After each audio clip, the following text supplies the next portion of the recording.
Have you ever wondered why some of the smartest, most capable people you know never seem to get anywhere?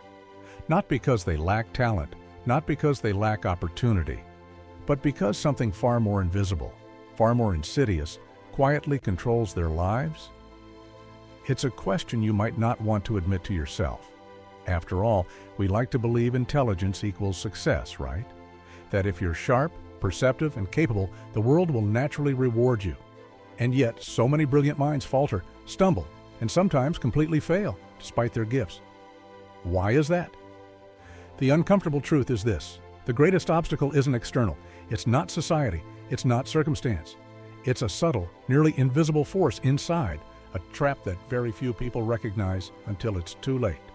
Let's call it the trap of overthinking. We live in a culture that praises intellect. We admire knowledge, we revere reasoning, and yet the very thing we celebrate can become a cage. Plato, in his allegory of the cave, described people chained to shadows, mistaking illusion for reality. Today, those chains often take the form of thoughts, endless analysis, hypothetical scenarios, the constant replay of what-ifs. Consider this: you've had an idea, something brilliant, something that could change the trajectory of your life. And yet, instead of acting, you analyze, you research, you wait until the conditions are perfect. But the truth, as Niccolò Machiavelli might whisper from the margins of history, is that perfect conditions rarely exist. Waiting for them is a decision to remain stuck. Dietrich Bonhoeffer, a man who confronted tyranny at unimaginable personal risk, understood this better than most. He recognized the quiet danger of moral hesitation. He knew that waiting for clarity, waiting for courage, waiting for the world to align with our principles, that waiting itself could be a betrayal of our own potential. And here's the twist most people never see: intelligence amplifies this problem. The more capable your mind, the easier it is to rationalize inaction. I need to think more. I need to plan better. I need more knowledge before I act. But knowledge alone does not move the world. Action does, courage does, imperfect, messy, uncertain action does. History is littered with examples of this paradox. Leonardo da Vinci, brilliant beyond measure, left countless projects incomplete, visions unrealized, because he kept perfecting, calculating, waiting. Meanwhile, less brilliant but more decisive contemporaries completed far less revolutionary work. But they moved, they acted, and that movement created legacy. There's a psychological explanation too. The Dunning-Kruger effect teaches us that people with limited skill often overestimate themselves, while those with real competence underestimate their readiness.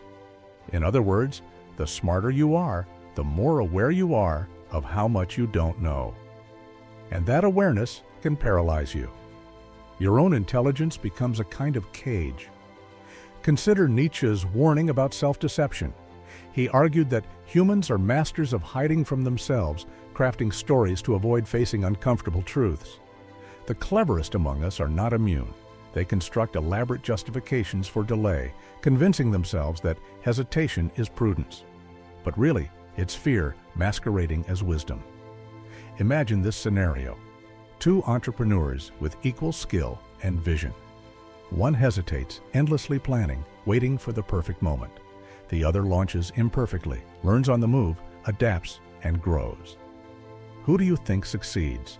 Not the one with the superior strategy on paper. It's the one willing to risk, to fail, to act despite uncertainty. Machiavelli understood this better than most. In The Prince, he wrote that fortune favors boldness, not intelligence alone. And yet, we cling to the illusion that being right in thought is enough. We forget that the world does not reward contemplation. It rewards decision. It rewards execution. But here's another uncomfortable truth. Action without reflection can be foolish, just as reflection without action can be paralyzing. The key is balance. But balance is hard. It requires self-awareness, courage, and the humility to act even when you feel unready. It demands that you confront your own excuses, your own stories, and the subtle ways you hide from responsibility. Think about Bonhoeffer again. He could have waited for the right moment to resist the Nazis, The moment never came. The only moment was now. He acted and paid with his life. The lesson is harsh but clear. Delaying for readiness is often choosing inaction disguised as prudence.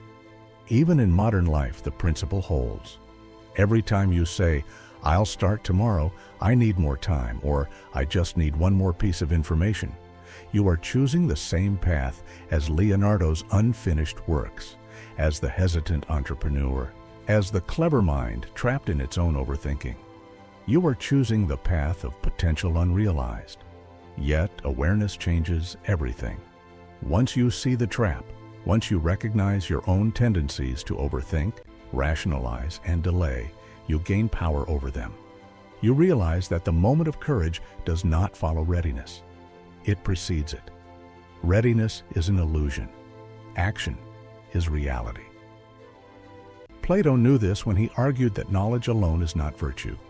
Virtue, or true human excellence, requires action, the alignment of thought and deed. Nietzsche knew it too in his insistence that life must be embraced with courage, with affirmation, with the willingness to risk meaningfully. Here's the final twist, and perhaps the hardest truth of all.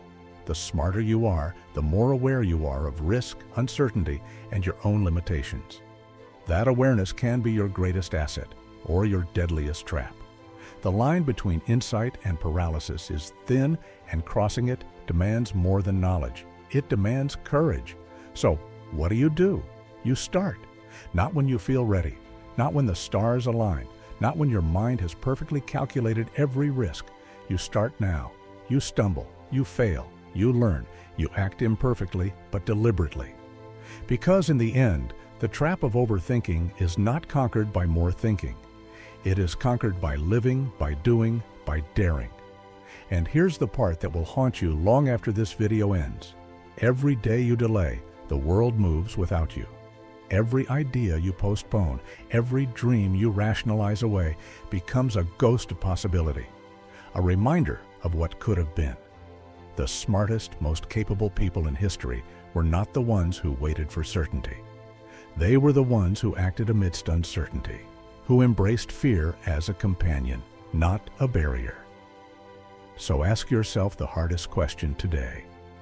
Are you letting your mind imprison you? Are you self-sabotaging under the guise of wisdom? Or are you willing to take the first step, imperfect, uncertain, and profoundly human, toward the life you are capable of living? Because one day, the world will not ask if you were ready. It will ask if you were there. And presence, action, and courage, imperfect though they may be, are the only truths that matter.